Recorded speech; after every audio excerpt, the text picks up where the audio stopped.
It is my great honor and my pleasure to be with all of you this evening.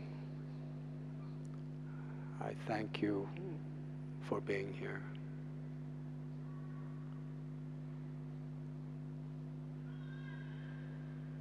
Today, in many parts of the world, people are celebrating Saint Valentine's Day. And I'm so happy that you all came here on this day.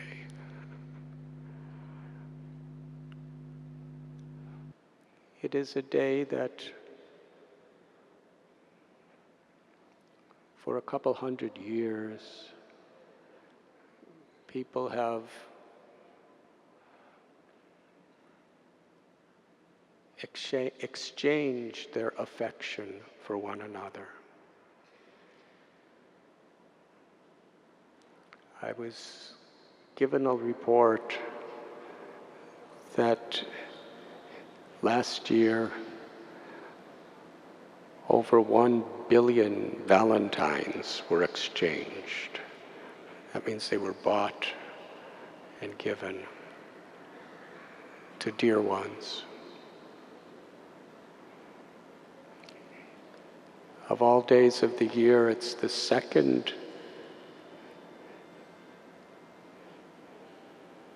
in the purchasing of cards for the particular event.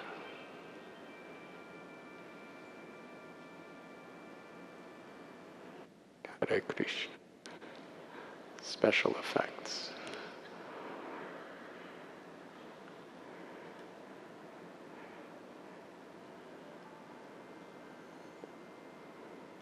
In the Brahma Sutra it is said, Anandamayo Bhyashat, that every living being is seeking pleasure.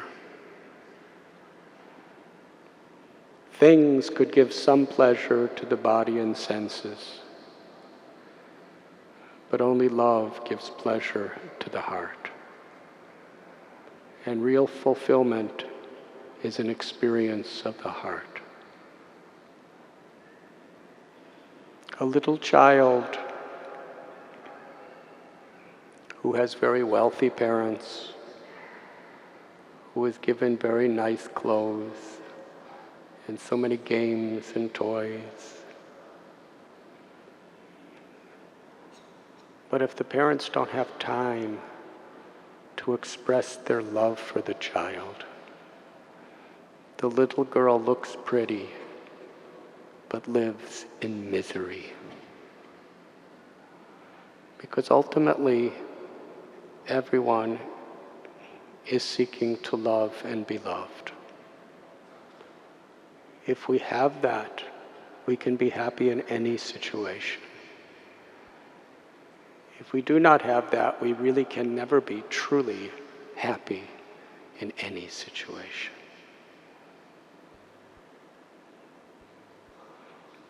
And what is the origin of this propensity to love?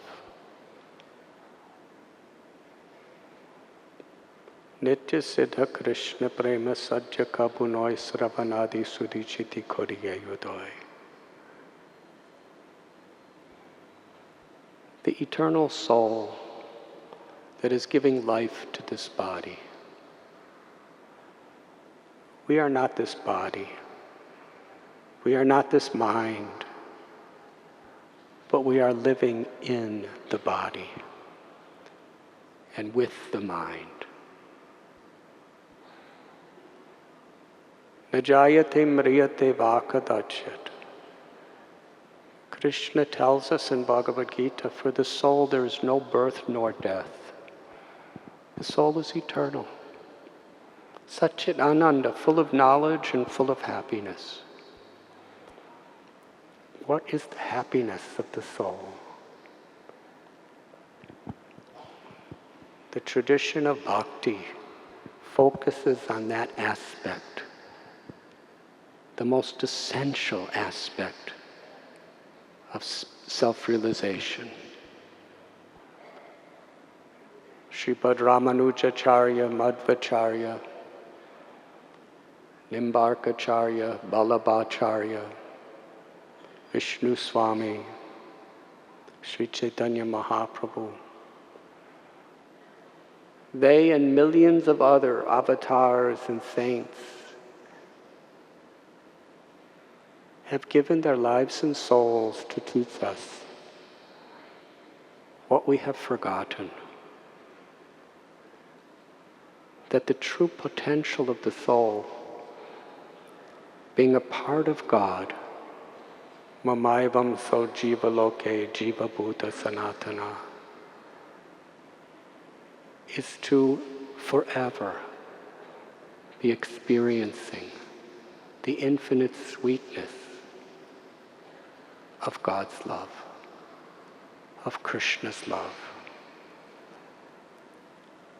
And when that sweetness of prema awakens in our heart, it awakens our love for Krishna. That love is without selfishness. It is without arrogance. It is completely pure. The Bhagavad Purana gives a beautiful verse. Savai pung sang paro dharmo yato bhaktiradhokshaji ahoitaki apratihata yayatma suprasidati. The supreme dharma, the supreme religion, the supreme occupation, the supreme duty for all humanity is the awakening of loving service to the Supreme Lord. Such love, which is expressed through seva, must be unmotivated by any selfishness or arrogance, and uninterrupted by any circumstance, in order to completely satisfy the soul, the true self. This is what everyone is looking for. This is what everyone is longing for. But when we become disconnected from that inner experience, we're trying to find that happiness through so many temporary relationships, positions, and things. Kamaladala jala jivana thalamala bajahun hari padani tire. But all relationships that are not on the platform of the soul, the Atma, they're like a drop of water on a lotus leaf. They will never last for very long. And when we find pleasure in something or someone, we become attached. And when that attachment is violated, either through circumstances, through betrayal, or ultimately through death and suffering, it is the greatest pain. But that pain can help us to deeply question, what is the truth? What am I really looking for? The relationship between our souls is forever.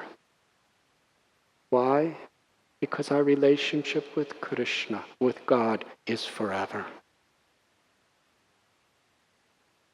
True love is not just a flickering state of romantic attachment.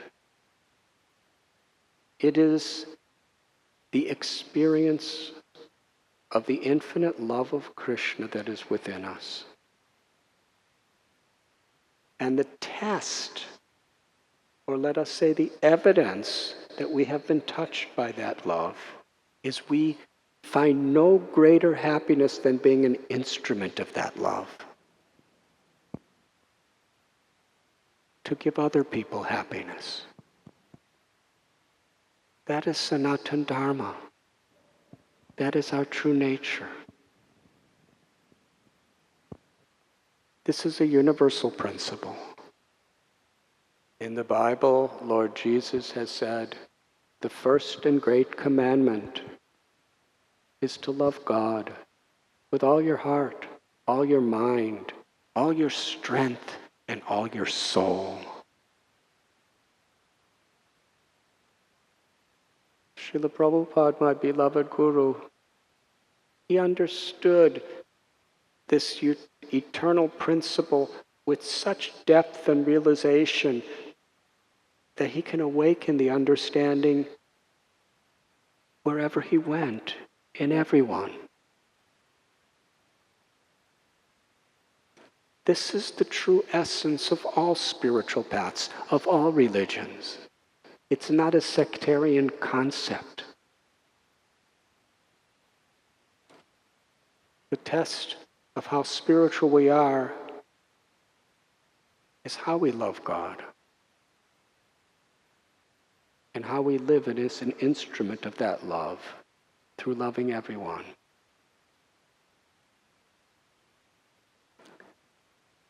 The second part of that commandment is to love your neighbor as yourself.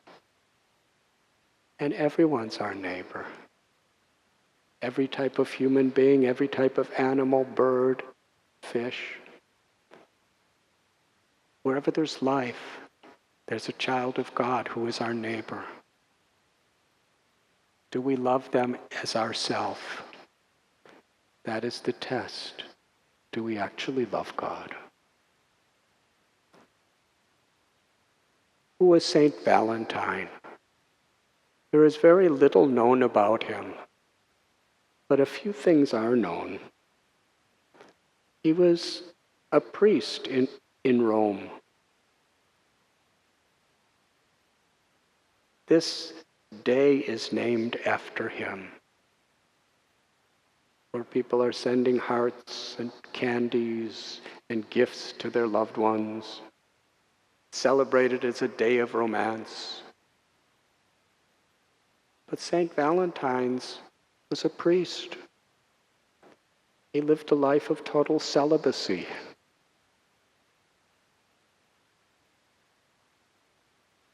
And he sacrificed himself for the well-being of others. In fact, February 14th marks the day when the king of Rome, Claudius, tortured him and cut his head off. Happy Valentine's Day. That's love. He was willing to get his head chopped off and get tortured gladly to help other people to love God.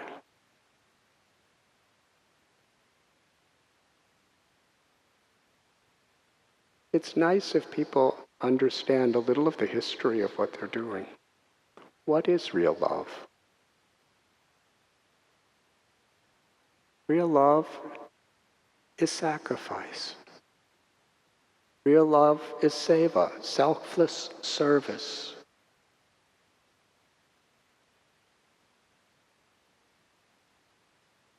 Because that's our true nature. In the Srimad Bhagavatam, every story there is a narration of pure selfless love. Love for God. The Bhagavatam itself says, when you water the root of the tree, that water extends to every part of the tree. And similarly, when we love Krishna, Lord Hari, who has many names, that love naturally extends to everyone as compassion. There was a king. His name was Ranti.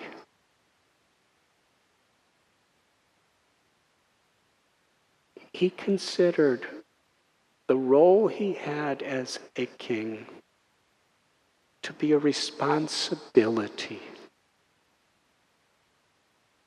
The Bhagavad Gita tells Bhoktaram Yagyatapasam Sarva Loka Maheshwaram that real peace, real joy can only come when we recognize that everything is the property of Bhagavan, Parameshwara. And everything is ultimately meant to be utilized in harmony with the will of the Supreme. And ultimately, Krishna is Suhridam Sarvabhutanam, our most intimate, loving friend and lover, and the ultimate beloved. And that love includes everything and everyone. So whatever role or position we have, from a spiritual perspective, it's for service. Rantideva, Ramchandra, Yudhisthira, Parikshit, all the great kings, Shibi, throughout the Vedic histories, they saw how they serve the people dependent upon them is how they served God. Even in Bible it is said, you will treat me the way you treat the least of people. And he's talking to us. So Rantideva was like that. He was so eager for the physical, emotional, economical, and spiritual welfare of his citizens. He performed tapasya in a secluded place with his family. They fasted, no food, no water, for over 40 days. Why? Here's a person who had access to the best foods in the world. He wasn't doing it to lose weight. He wasn't doing it for some health cleanse. He was doing it as a sacrifice that he could share with every single person in his kingdom, to bring divine blessings upon everyone. He was in a mood of a humble servant. He was at a limit where when he completed his fast, his body was trembling. He was on the verge of death. And some of his assistants brought beautiful prasad, spiritual food, to this remote place where he was. And he sat with his family about to eat. And a Brahmin appeared at the door of his little residence. And the Brahmin said, I'm very hungry. Please feed me, O king. So he got up from his sitting place, sat the Brahmin down, and served him to his full satisfaction. He sat down again. And at that time, a simple laborer, just a hard-working person, poor man economically, he said, Dear King, I'm very hungry. Will you give me something to eat? Rantideva fed his whole family as well as that poor man. And he sat down to eat. And another person came. with a pack of hungry dogs. They were all barking.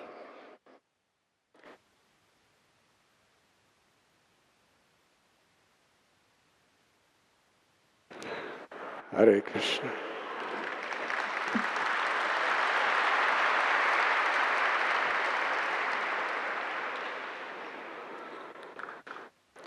I didn't mean to do that, but that propensity came out.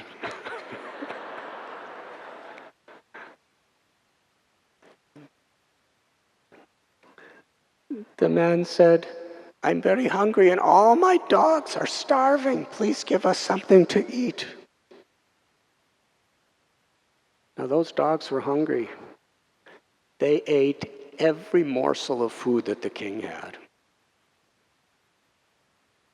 There was nothing else anywhere close by. He was about to die, but he fed them all and he served them with his own hands. The dog keeper and the dogs, because he was seeing his beloved Krishna in the hearts of even the dogs. They were the children. He didn't see them as Krishna. He saw them as the beloved children of Krishna. There's a saying in English, love me, love my dog. I think it came from this story. What is love? Rantideva had love. All that was left was 1 cup of water. It was just enough to keep him alive till some more food may come, which would take a long time. He was about to drink the water when a person who by social description at the time was an outcast, considered by society an illiterate, untouchable person. He came to the door and said, "O king, I'm dying of thirst. Please give me water."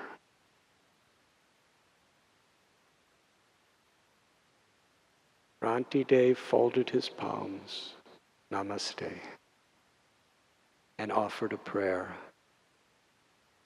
to Lord Vishnu or Krishna.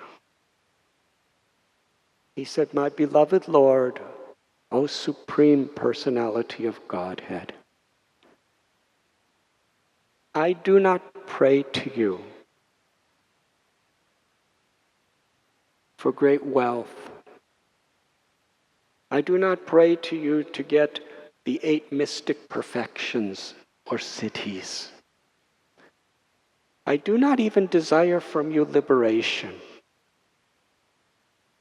My only prayer is this: in whatever birth I may take, give me this blessing, that I am willing to give up my life for the well-being of others. In giving this Chandala, my water, in giving him life, in sacrificing my life for him, I will never again suffer from hunger or thirst or anxiety or moroseness or any type of pain. Samsiddhir haritoshanam. Because this will please you, my Lord." With those words, he gave the water, and his guests drank it. Now he had nothing, but he was completely happy. Now I'm a Swami. To me, this is Happy Valentine's Day. A situation like this.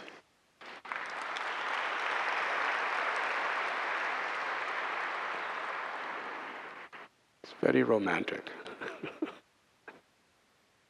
Because it's the love affair of the soul with God, with Bhagavan. That is real romance. not a physical experience, but a spiritual realization of the experience of selfless devotion. At that moment, when there was nothing left to keep him alive, the Brahmin, the field worker, the dogs and their keeper, and the thirsty man, the king saw them all with equal vision. He didn't see their social or economic position. Pandita Samadarshana, he saw them all as Krishna's children. And he respected them, he honored them, he loved them. That's Dharma.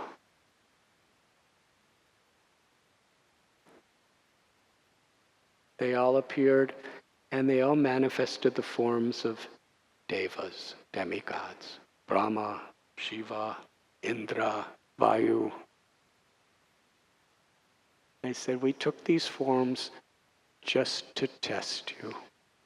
But there was no need to test you because we already knew that you were going to give your life for us in whatever forms we had. We wanted to show the world what real love is. And then they manifested a celestial feast for him to eat. And with great humility and gratitude, he ate it. But why did he eat it? So that he would have the strength to serve everyone.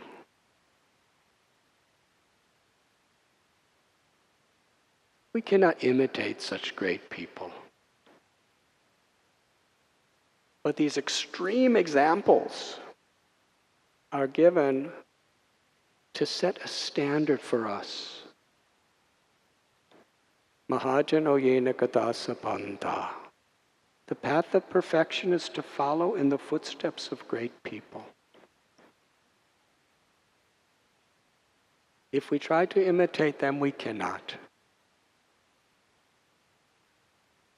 But the great scriptures teach us these very extreme examples so that we could understand the level of an enlightened person's consciousness.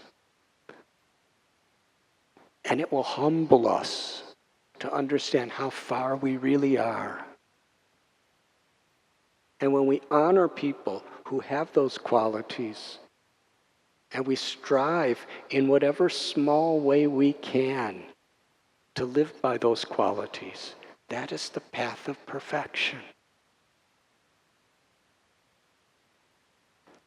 Today, in our tradition of Gaudiya Vaishnava that I follow, it's one of the most holy days of the year,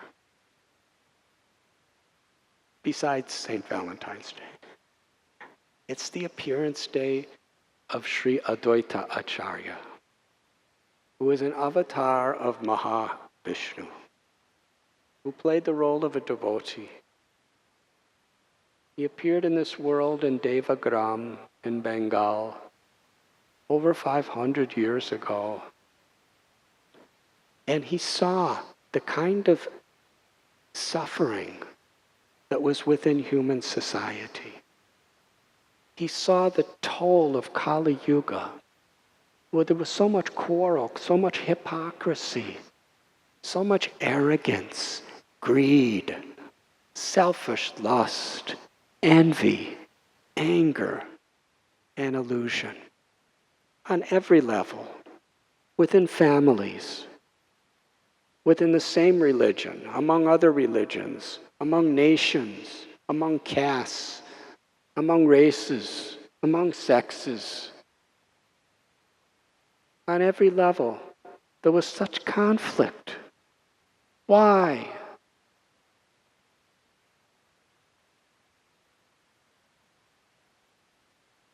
Because human beings were disconnected from their own true purpose and their own true life, their soul. Yoga is the path of reuniting our body, our mind, our intelligence with our Atma, with our soul. Reuniting with Krishna, with God's love. Living in harmony with all other living beings and with the environment, Mother Nature herself. Religio is the Latin root of religion, which means to bring one back to one's original nature. Yoga means the same thing. Advaitacharya saw, due to this essential disconnect,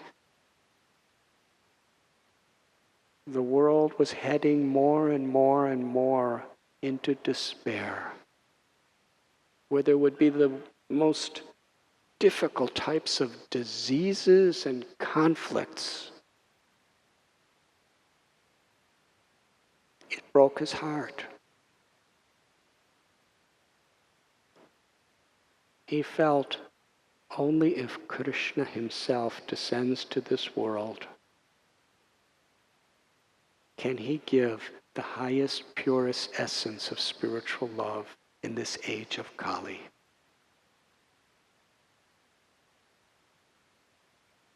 He was an elderly man. He had 6 children. He had a wonderful wife, Sita Thakurani, who was compassionate and enlightened as he was. He had a nice home in a place called Shantipur and also in Mayapur. But he was considered to be among holy people in the priestly class, to be the leader. So he could have lived so comfortably and happily. But he saw the suffering of people, not only at the time, but in the future. He saw every one of us. He could see the situation in the world then, today, and tomorrow. Paraduka duki. An enlightened person sees the suffering of another as their own suffering, and the happiness of another as their own happiness. He fasted. He prayed. For hours and hours and hours, for years, he sat on the bank of the Ganga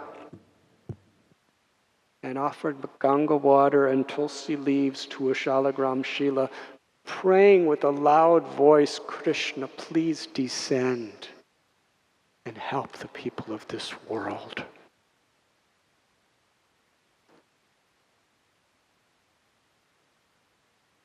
It was his compassion that attracted Krishna to come to this world. Krishna could not bear to see the pains of such a loving devotee. And he appeared. Krishna Varnam Tvisa Krishna Sangal Pangasa Parashanam. Krishna appeared as Lord Chaitanya Mahaprabhu. He came with the love and the motherly compassion of Sri Radha, and her golden complexion also. There's a beautiful verse. Namo Mahabharanyaya Krishna Prema Pradayate Krishnaya Krishna Chaitanya Namane Gaudatveshe Namaha. That Lord Chaitanya is Krishna himself, but he's manifesting a deeper level of mercy than even Krishna did, than any other avatar, because he's giving the highest realization of the gopis' love for Krishna, the unalloyed, intimate, sweetest love, to everyone and anyone, not considering our qualification or disqualification.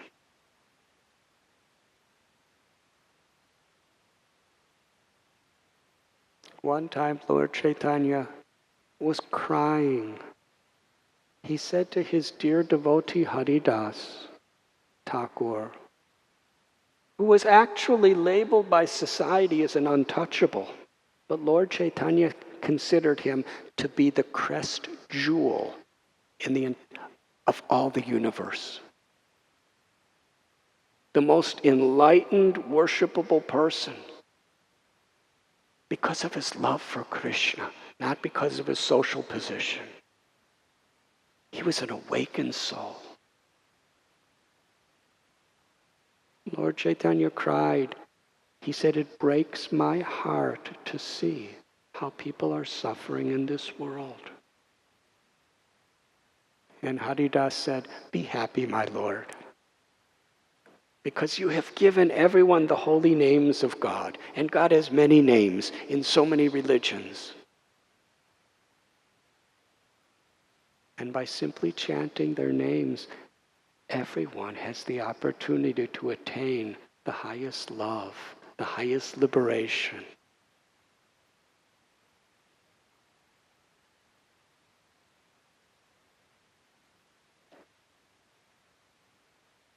When Lord Chaitanya was traveling in South India, he was a sannyasi at this time. He came to a place in Andhra Pradesh, an ancient temple, thousands of years old, that is still there. I have been. It's a temple of Kurma. Ramanujacharya established the revived worship there almost 1,000 years ago.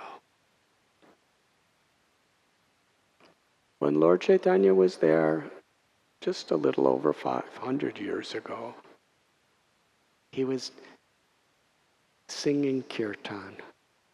And every type of person from every background could see the compassion and the love in his eyes for them.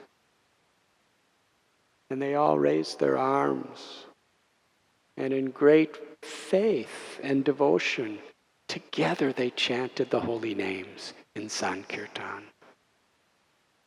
Lord Chaitanya taught Nam Namakari Bahuda Nija Sarva Shaktish. My dear Lord, you have many names, and in each and every one of your names that you have revealed in various religions and various scriptures, you have invested your love, your power, your grace. You are present in that name. And one can become completely purified by sincerely chanting these names. In the Kali Santarana Upanishad, Lord Chaitanya revealed this beautiful verse, that of all the mantras and all the names of God in this age of Kali, a most appropriate medicine is a 32-syllable, 16-word mantra called the maha mantra. Hare Krishna, Krishna Krishna, Hare Hare, Hare Rama, Rama Rama, Hare Hare. So he was chanting and everyone was chanting. And everyone was liberated in prema, in ecstatic love that could never be lost. Thousands of people were gathering from the local villages and towns, tens and thousands of people. And his happiness was just to see everyone's happiness. Then a very instructive event took place. One man named Kurma invited Sri Caitanya Mahaprabhu to his home. He was a very wealthy person. He was young. He was handsome. He was highly respected in society. He had everything everyone wants, materially. But he told Lord Chaitanya, after welcoming him in his home, giving him a sitting place, washing his feet, giving him prasad, he said, today, because you have accepted my service, my life, my family, my riches, everything have become auspicious. But I can no longer bear, I cannot tolerate the waves in the ocean of material existence. There's too much suffering in this world, too many complications. I want to give up my family, give up my occupation, and follow you wherever you go. I am surrendered. Sharanagati.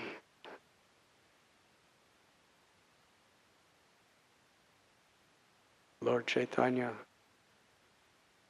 looked at him very seriously and said, never speak that way again.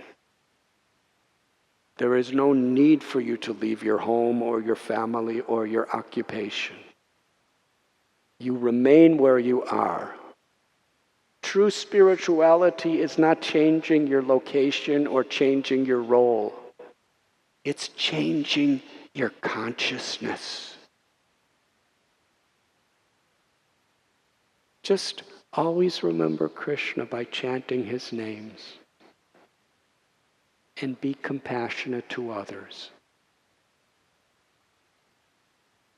Live by the Bhagavad Gita and teach others to do so. And then your life is perfect. That is real renunciation. Yukta Vairagya.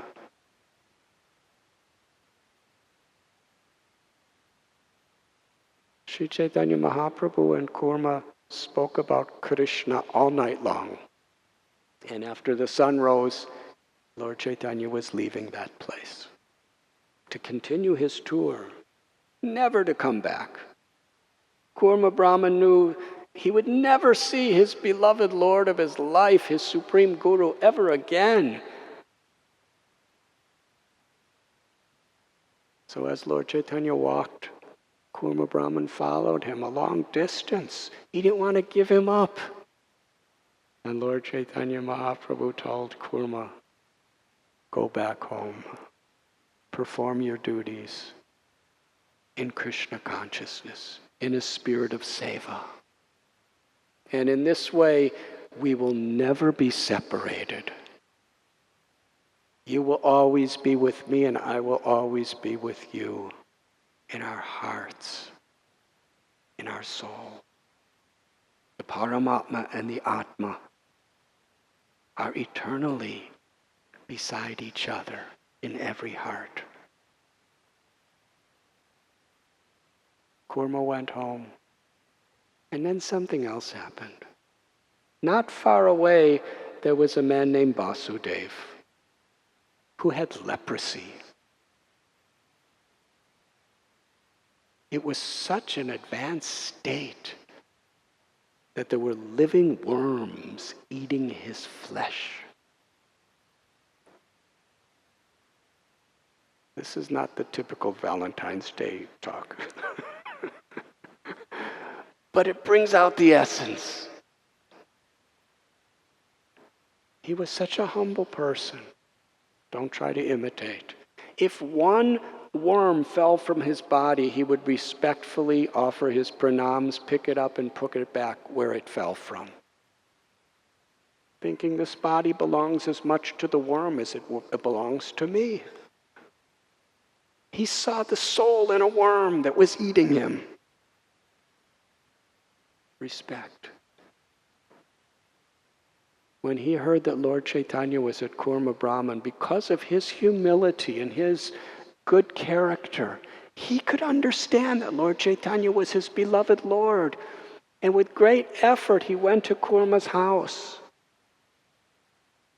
And he found that Lord Chaitanya had already left many, many hours before.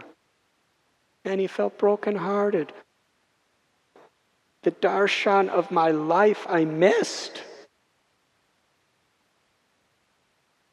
But the Lord is in everyone's heart. And Lord Chaitanya, knowing the feelings of Kurma, he turned around from his tour of South India, going south, and came all the way north, walking hours and hours and hours back to the house. And there he saw Vasudeva, crippled by disease. Such a despicable disease that he was banished from society. There was pus and blood flowing from his sores, and it was contagious. Lord Chaitanya reached his long arms to embrace Vasudeva. And Vasudeva tried to run away, but Lord Chaitanya caught him and embraced him and squeezed him to his own body. And the infectious sores of Vasudeva smeared on the beautiful body of Lord Chaitanya. But what happened is, when he embraced him, Vasudeva became completely cured. In total health. His body was youthful, effulgent, and beautiful.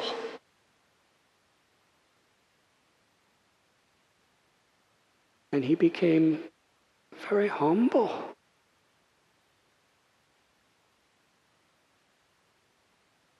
And he was thinking in his mind, when I had leprosy, I had nothing to be proud about. But now wherever I go, people will praise me for being the object of divine mercy of the Lord. I may think myself better than others.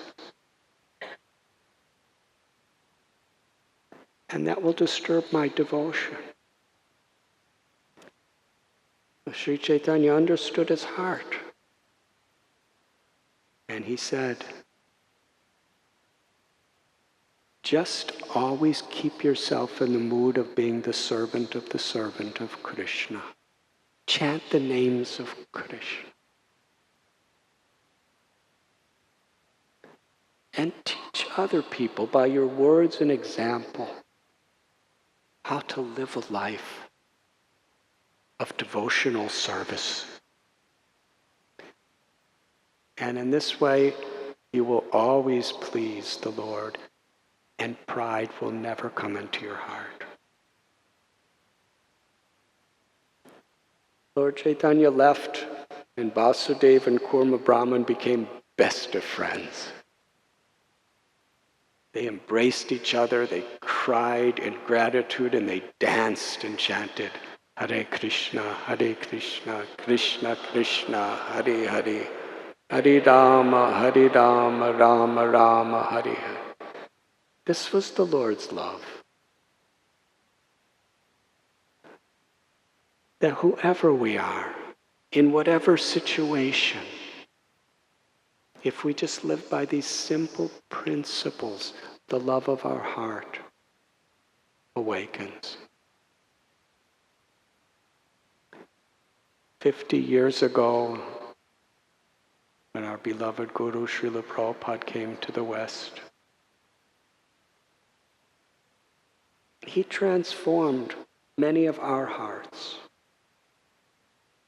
He spoke a philosophy based in the Vedic scriptures that was preserved by great acharyas and gurus since the beginning of time.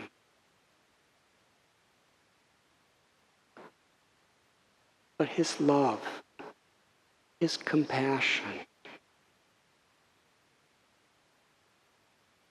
could awaken within us our own potential. To the degree we become reconnected with our souls, we could see the potential in others. Srila Prabhupada, he could see every living being that he came in contact with as a beloved child of Krishna, who inherently is ecstatic with love for Krishna, beyond birth and beyond death. And because he believed in us for who we really were, he gave us faith that we could be like that. That is satsang. When we come in association of someone who sees our potential, who sees the beauty of our own souls, which we have forgotten, which is the cause of suffering and depression, we believe in ourselves. He never claimed to be God. He always said, I'm just the humble servant of the Lord. But so are you. That love is within you. Valentine's Day, from a spiritual perspective, is to try to become saintly by following in the footsteps of saints, by learning to see the spiritual essence, the goodness within our own hearts, through living a pure life, through chanting the names of the Lord, and through seva. And learning to see that potential in our family members.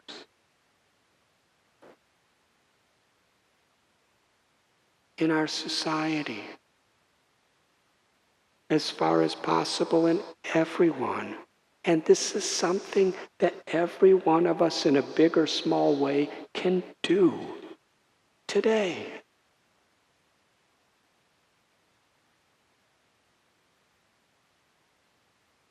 I'll end with a little analogy. It was spoken at the Tirumala Hill about 950 years ago by a great saint named Anantacharya. He said, a saintly person, a true bhakta, is like a crane. A crane is a bird.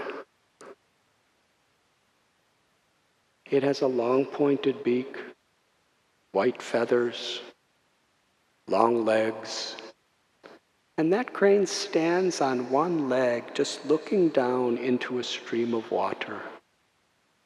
And so many little fish are swimming by. The crane lets all the fish swim by. Dozens of fish, hundreds of fish, thousands of little fish are swimming by. He's just patiently watching. Lets them pass. As soon as a big fish comes, he has a feast. Now, I don't eat fish. But the analogy of this story, because cranes do eat fish, applies to us. That there are so many little things in our life, little things in the world, that we become so distracted by, so attracted to, so disturbed by.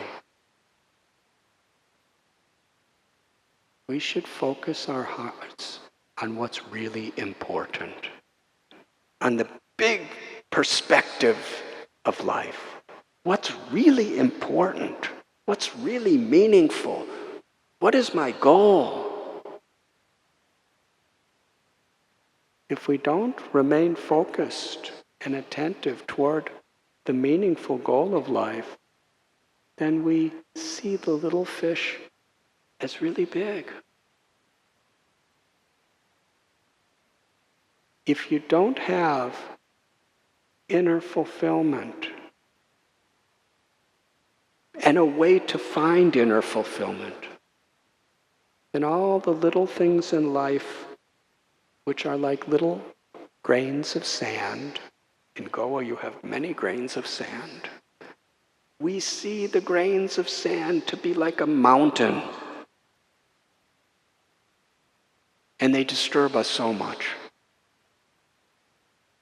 But if we keep our sight on the mountain, the real mountain, then we'll see the grain of sand for what it really is.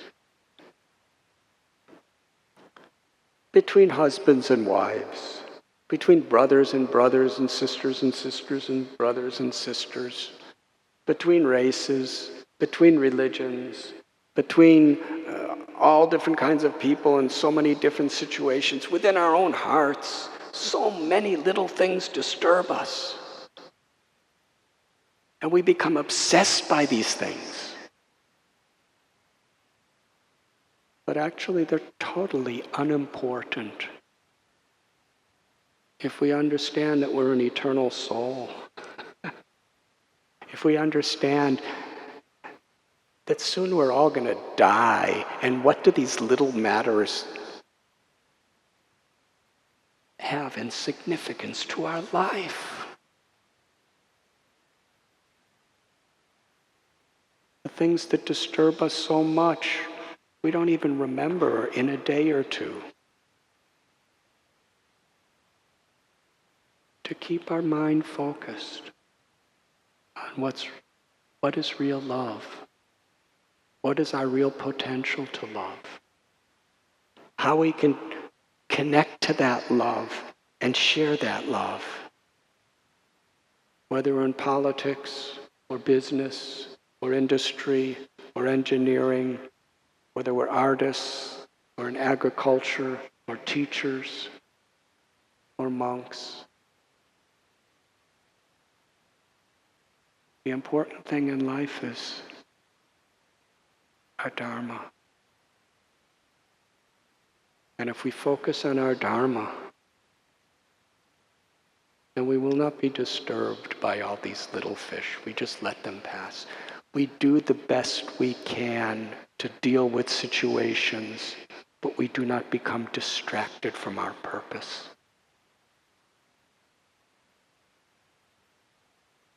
Our purpose is to love God and to love each other unconditionally. Thank you very much.